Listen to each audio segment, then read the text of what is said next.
What would you do if you discovered your personal trainer had been secretly sabotaging your health for months? Maya thought she found the perfect workout partner before her wedding, but she had no idea what he was really doing. You joined Elite Form Studio 6 months before your wedding day, determined to feel confident in your dress. The boutique gym had a wait list, but you got in through a referral and felt like the luckiest bride-to-be in the city. Your trainer Derek seemed like a godsend from day one. He listened to your goals, understood your timeline, and promised he would personally design a program to help you look and feel amazing by the big day. The first month was incredible. You lost 8 pounds and gained visible muscle definition. Jason, your fiancé, noticed how energized and happy you seemed, always talking about Derek's innovative training methods and supplement recommendations. Derek started giving you special pre-workout supplements he said were exclusive blends he made for his premium clients. You trusted him completely because the results kept coming and he never pushed products on anyone else. Around month 3, you started having trouble sleeping. Derek said it was normal pre-wedding stress and suggested taking the supplements twice daily instead of just before workouts to boost your metabolism even more. You noticed your heart racing sometimes during rest periods, but Derek assured you it meant the training was working and your cardiovascular system was getting stronger. He seemed so knowledgeable that you pushed your concerns aside. Other gym members started commenting on how lean you had gotten.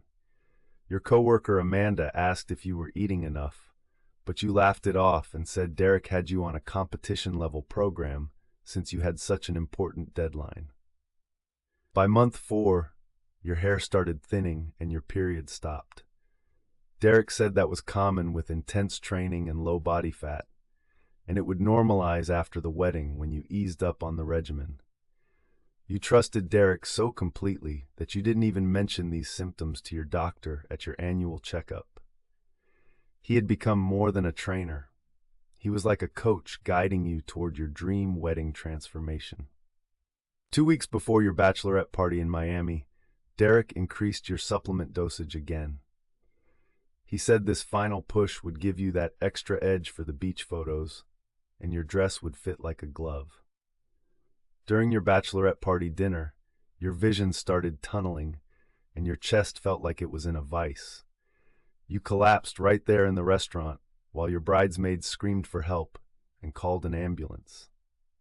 In the emergency room, the doctors ran extensive blood work and asked detailed questions about any supplements or medications you were taking.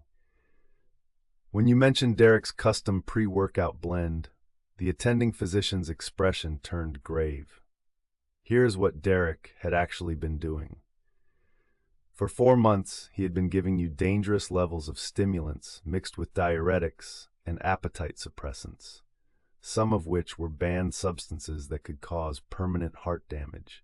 The doctor explained that your symptoms were classic signs of stimulant abuse and malnutrition, and if you had continued Derek's program through the wedding, you likely would have had a heart attack or stroke before your honeymoon. You felt sick with betrayal. Jason immediately wanted to call the police, but you asked him to wait.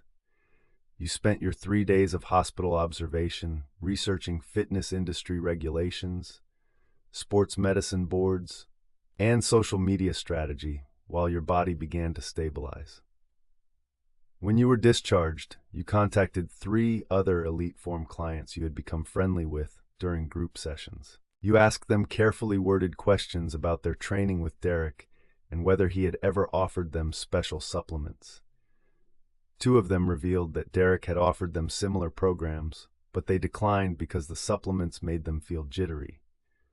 One woman named Shanice said she reported feeling unwell to the gym manager Brenda, but was told Derek was certified and knew what he was doing.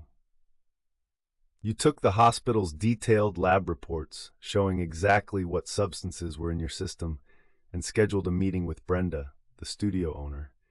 You brought Jason for support and walked in with a folder full of documentation. Brenda's face went pale as you laid out the medical evidence, the timeline of symptoms, and statements from other clients. She tried to claim Derek was an independent contractor and the studio wasn't liable for his personal recommendations.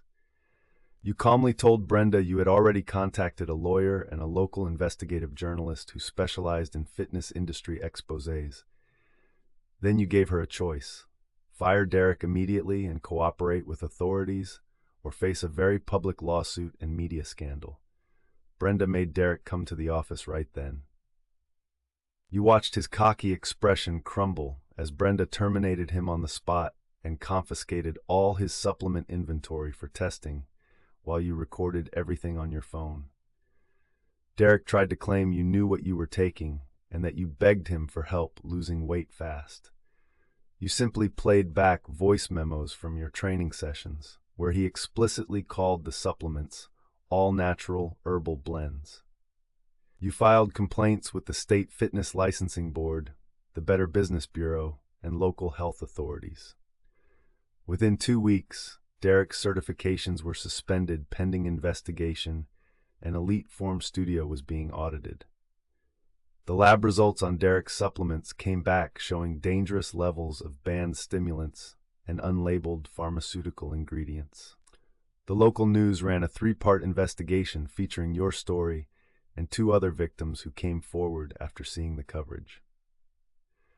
Derek tried to rebuild his reputation at another gym across town, but every place he applied found the news articles and complaint records when they searched his name. His social media fitness influencer accounts lost thousands of followers overnight. Elite Form Studio settled with you out of court for a significant amount that covered all your medical expenses plus damages. Brenda implemented strict supplement policies and mandatory client health screenings, and she asked you to consult on the new safety protocols. You postponed the wedding by 4 months on doctor's orders to allow your body to fully recover. With a new trainer who was actually qualified and ethical, you rebuilt your health the right way, focusing on strength and wellness instead of dangerous shortcuts. Your wedding day arrived with you feeling genuinely strong and healthy, not artificially depleted. When you walked down the aisle toward Jason, you felt beautiful because of what your body could do, not just how it looked in the dress. 6 months after your wedding, you learned that Derek had been charged with criminal reckless endangerment after investigators found evidence he had given harmful supplements to at least 7 clients over 2 years. His fitness career was permanently over. You started a blog, helping others identify predatory fitness practices and recognize warning signs of unethical trainers. Your experience became a cautionary tale that helped change supplement regulations at boutique gyms throughout your state. Derek's betrayal cost you months of health and peace of mind, but your methodical revenge cost him his entire career and reputation. Sometimes the best payback isn't just getting even, it is making sure the person can never hurt anyone else the same way again. Today, you are healthier and stronger than ever, and every time someone messages you saying your blog helped them avoid a dangerous trainer, you know that turning your worst experience into protection for others was the ultimate victory. Have you ever trusted someone with your health only to discover they were putting you in danger?